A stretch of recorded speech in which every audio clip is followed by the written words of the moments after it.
Hey everybody, I'm the 13th Wolfman, and you know what? I'm doing my, it's the contest entry for Skinslip.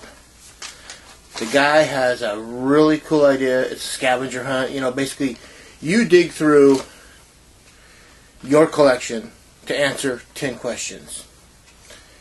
That's one entry. If you do a review for any of the movies that are part of your answers to your 10 questions, if I understand this right, each review is another entry. Now they have to be separately. So you could do all 10 questions, but for each review it's got to be a separate piece of video. That's the way I understand it. So let's get on with this. Whew. Gotta get through these 10, man. The first one was a title with a number in it. And I went for the first thing that came to my mind. I loved this movie when it came out, put out by Dark Castle Pictures, and that is 13 Ghosts, the remake.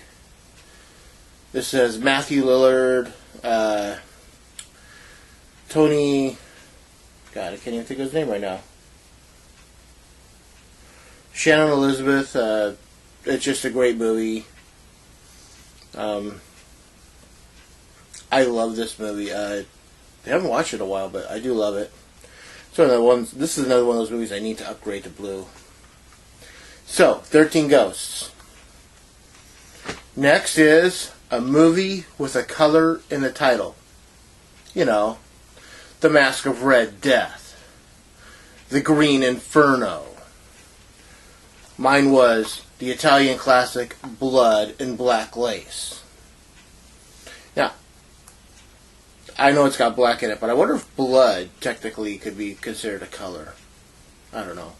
But Blood and Black Lace. Mario Bava put this out. It's a great movie. All about this killer that's killing people in the fashion district. If you haven't seen it, check it out. This is the 2-disc special edition from VCI. Blood and Black Lace. A movie that you discovered through another YouTuber. And this would be a movie that I knew a little bit about before the other guys said something, but didn't really know much about it until Matt from Evil End Media, A Knuckle, Kevin from the Dorkening, and Jay Bond from Bloodbath and Beyond talked about it a lot, and that is Zombievers. Yeah. If you haven't seen this, man, this is a riot of a film. Good movie, funny movie. It's a zom comedy. It's a zombie. Not a zom.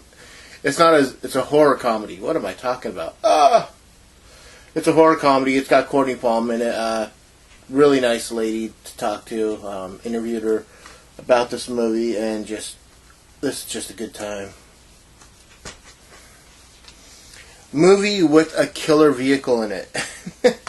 Now, okay, I'm pretty sure he was going for something like The Car, Christine, the hearse, stuff like that.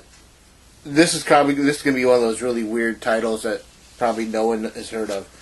But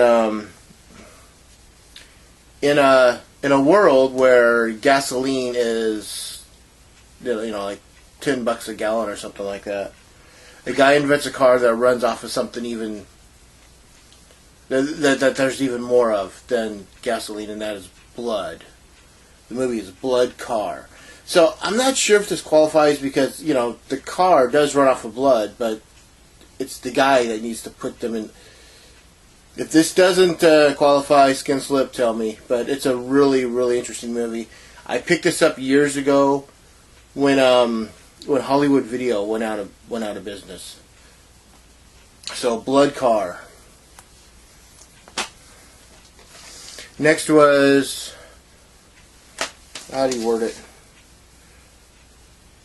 Favorite post-apocalyptic movie. there's quite a few of those, and I just kind of like went for one that was a little more.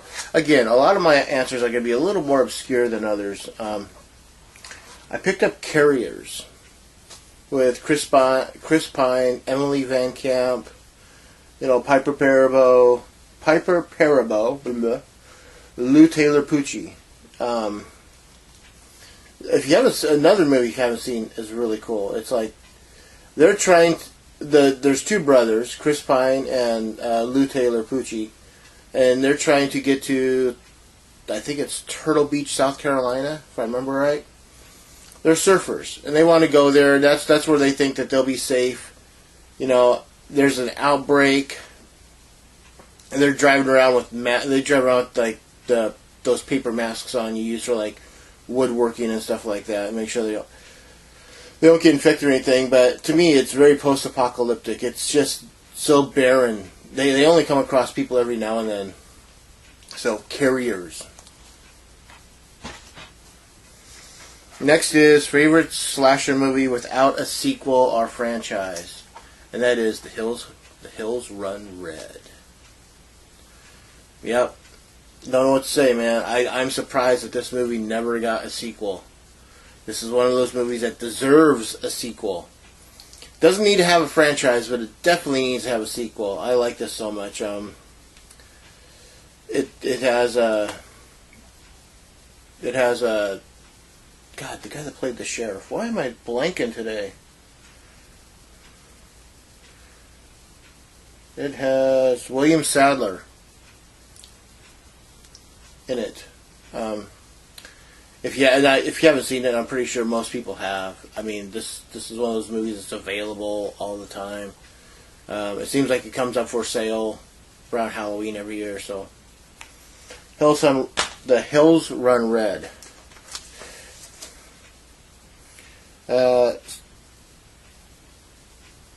Favorite female director. The very first Slumber Party Massacre. I go back to this movie enough times. People know how much I love this movie. Amy Holden was the director on this.